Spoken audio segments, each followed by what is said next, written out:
Well, responding to that report, the Department of Work and Pensions said with universal credit, working parents can claim back up to 85% of eligible costs compared to 70% on the old system. Universal credit is a force for good for many, and people are getting into work faster and staying in work longer.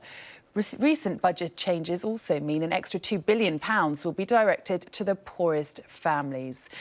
Well, let's cross live to Loughborough now, where we can talk to Deven Ghelani, architect of Universal Credit and director of policy and practice. A very good morning to you. Thank you very much indeed for joining us.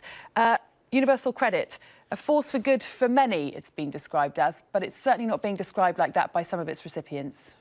Well, I think fundamentally it is and will be, but the issue here is not so much the generosity of universal credit itself, because childcare support under universal credit is more generous than under the old system.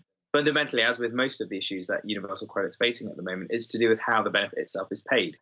So in this case, parents under universal credit are expected to pay the cost of childcare up front and then claim that back through their universal credit, as you might do, through work expenses or something like that. The problem is, obviously, a lot of low-income families can't afford to pay that up front, and that isn't how it works under the old system. So it's definitely, I can fully understand why it feels like a step back, and actually, probably from my perspective, it is. So what needs to happen? I've spoken to many people who are on universal credit or who are going to be switching onto universal credit, and they're very worried about it. They have a lot less money to go around, and the one thing that they really struggle with, that they continually talk to me about, is this having to pay for things in advance that they simply don't have the money to do. Yeah, I think that's fundamentally the issue, and the way to solve that is for the cash flow risk for the Department for Work and Pensions to take on that cash flow risk themselves. So if you look at some of the changes the department announced recently, for people moving on to universal credit, they'll be able to receive, for example, 2 weeks of their old benefits as they move on to universal credit. That's a form of the department taking on an element of that cash flow risk when they move on to universal credit. I think the department needs to do the same sort of thing with childcare costs as well, and either promise to pay the childcare providers directly, or simply just pay upfront. And then claim that back from claim that back from the parents if in cases of fraud or something like that. But fundamentally, most parents just want to get their childcare costs paid up front, and that's something that the department should be both willing and able to do. Something this report highlights is universal credit isn't something that's just affecting some of the poorest families in the country. It's also affecting children. Do you agree that universal credit was done well, or has it been, to a degree, a failure? There are definitely things about universal credit that can be improved. So when I worked on it back in 2009-10, that was before a whole raft of changes to the benefit system, many of which, not specifically universal credit, but a whole bunch of other changes that have been brought in and just are piling on quite a lot of pressure to people on low incomes, because you've got the benefit freeze, which means that benefits are frozen while living costs are rising. You've got reforms that are about to come in more recently, for example, the limiting child tax credit payments to 2 children only, which is, all of these things aren't necessarily, they're not inherent to universal credit. They don't have to be on their own a part of it, but what they're doing is they're putting a lot of pressure on low-income families. And I think you need to look at the benefit system as a whole.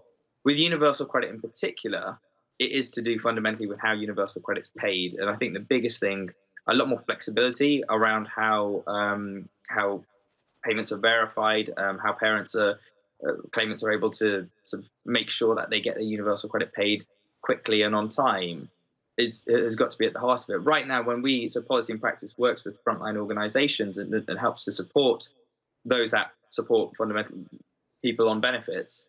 And what we find is that universal credit isn't currently able to give people certainty over exactly how much they're going to get paid and when. And it's that uncertainty that, when I first worked on universal credit, it set out to resolve. You should be able to know when you move into work exactly how much you're going to get, that you are going to be better off, and certainty that you are going to get paid. So fundamentally, it's the payment issues that need to get resolved with universal credit. Some say the principles behind universal credit were sound, but in practice, it is clear it's been designed by people who don't understand what it's like to be poor. Do you agree?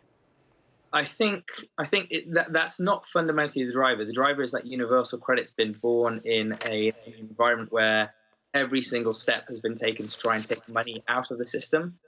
which is putting a lot of pressure on parents, which means that they can't handle that transition very well. Similarly, a department itself is trying to make a whole raft of changes, including a whole bunch of savings itself in terms of how benefits are administered.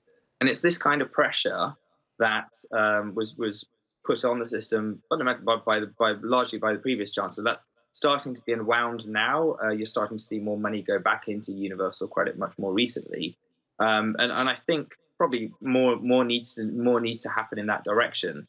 For me, as someone who worked on the policy back at the outset, what's frustrating is that you're seeing some of these changes being made at the end when the government finally has to. And I'd love to see the Department for Work and Pensions and the government itself get ahead of some of these challenges, make changes to universal credit that it knows fundamentally will need to be made, and do so early and upfront, because fundamentally you can't really put the burden on the lowest income families in the country. Deven Ghelani, we really appreciate your thoughts on this. Thank you very much indeed for joining us today. Thank you.